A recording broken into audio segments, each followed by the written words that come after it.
core experience of anyone dealing with atypical allergies, or frankly, any chronic illness with unexplained symptoms, may be that of not being taken seriously, not being believed, being dismissed. It's a story as old as medicine itself that happens again and again. But when you are the one being told you're imagining it, that it's all in your head, it can be hard and lonely. If this is you, I want you to know today that you have plenty of company. While this happens across all of medicine, today we're going to look at how this pattern plays out through the history of allergy, the area I'm most familiar with. Every now and then, a catchy title circulates. Most adults who claim food allergies are not allergic, or millions of Americans not food allergic as they claim. This makes it sound like many are faking their illnesses, like they're hypochondriacs, or just looking for attention. But if you actually read the studies, the percentage of people who do have food allergies are quite high. So the headline could have been, "Millions of Americans suffer from food allergies." But I guess that's not quite as clickable. Then what might actually be happening? If you watched some of my other videos, you'll know that food issues can't always be answered by a simple skin prick test. They may have local allergies or non-IgE mediated allergies that would not show up in testing. They may have an autoimmune disorder like celiac disease. They may have food chemical intolerances. The test can be a false negative. And finally, they might have had the allergy but outgrew it by the time testing was done, which is actually a happy ending. Dismissing these as being mental just because there's lack of proof helps no one. Part of the grand old tradition of "it's all in their heads" and "does it really exist?" There's a long list of illnesses that used to be in that category until their mechanisms were understood. In the 1930s, most general physicians thought food allergies were largely imaginary, since many patients would test negative on skin tests and symptoms could occur anywhere in the body, mimicking many other medical conditions. Even if it did exist, they thought it was milder than inhalant allergies because anaphylaxis to food, those scary life-threatening reactions, literally the poster child of food allergy today, was yet to be officially recorded. Early researchers did suspect this happened and argued that food allergy was a lot more common than assumed and that it might be the underlying cause of many even less understood medical disorders. But officially, it didn't exist. Nearly 100 years later, our standard clinical allergy tests still have not changed much. And ignoring the root cause to just treat the symptoms can have devastating lifelong consequences. Diane Ann Solomon suffered severe asthma for much of her life and was treated with steroids for years as a child, leading to permanent stunted growth. Her mother had been told food allergies did not exist and couldn't possibly be implicated in asthma.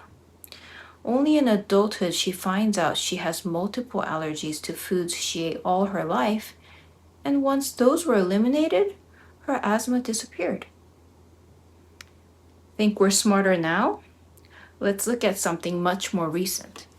Alpha-gal syndrome, the red meat allergy caused by a tick bite. When patients first started reporting this, they were dismissed. Even Thomas Platts Mills, who eventually made this discovery, admits he thought it was absurd at first. He recounts, "They were all telling the stupid story that if they ate pork, they got hives 4 hours later. Since most classic food allergies are fast-acting, this didn't seem to make sense. Only after a death from an allergic reaction to a cancer drug, which contained the same alpha-gal sugar, it came to light that this new allergy existed, and that those patients were reporting a real allergic reaction. So from the first reports of a meat allergy starting with tick bites, It took 15 years for it to be fully investigated and accepted. Even the best of us can fall into the trap of, but it doesn't exist, when actually we just don't know yet. Alessio Fasano, who discovered zonulin and did a lot of research on gluten-related disorders and gut health, also first thought patients who claimed to improve on a gluten-free diet despite testing negative for celiac, against doctors' orders, by the way, were enjoying the placebo effect. To his credit, he ultimately listened to his stubborn postdoc, Anna Sapone, when she insisted these patients needed to be studied more. And today, we know non-celiac gluten sensitivity is also very real. Because there are so many areas that modern medicine does so well, it can be easy to forget how much we still don't know, which includes pretty much the entire field of mental health and many chronic health conditions. When we forget or do not acknowledge what we don't know, it becomes too easy to dismiss a patient's concerns. Too easy to suggest that perhaps it is all in your head. Even if that is a possibility, it's one of the least helpful ways to respond. A study of those with autoimmune disease found those who had been misdiagnosed as being psychosomatic or with mental health labels suffered lasting hurt and mistrust of doctors. And historically, this all in your head attack has been aimed much more frequently at women who are more likely to experience unexplained illnesses, which unfortunately means less research and less being taken seriously. But there is a silver lining coming out of the recent pandemic. All those cases of long COVID is finally bringing light to post-acute infection syndromes. Among people who survive many common viral infections like influenza and Epstein-Barr or even Giardia, a parasite, a small percentage suffer for years with symptoms that are very similar to those of long COVID. Extreme fatigue, brain fog, joint pain, inflammation, dizziness, sleep disruption, and mood disorders. Dr. Lisa Sanders, who leads the long COVID clinic at Yale, has come to believe that many of the run-of-the-mill complaints general practitioners see and are likely to dismiss as psychosomatic or sensitive do have a biological basis, probably far more than we realize.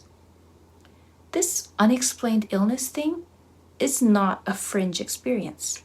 An estimated 15 to 30% of all primary care consultations are for medically unexplained symptoms.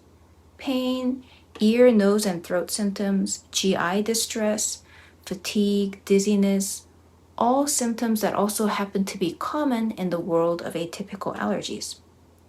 Maybe one day, many of these conditions and atypical allergies are understood well enough that future generations would be surprised by how doctors ever doubted their existence. Just like how now it seems ridiculous that food allergies were thought not to exist or that it was mild. So if you are suffering from something unexplained, you are part of the frontier where many, many patients had to be until something is finally proven to exist.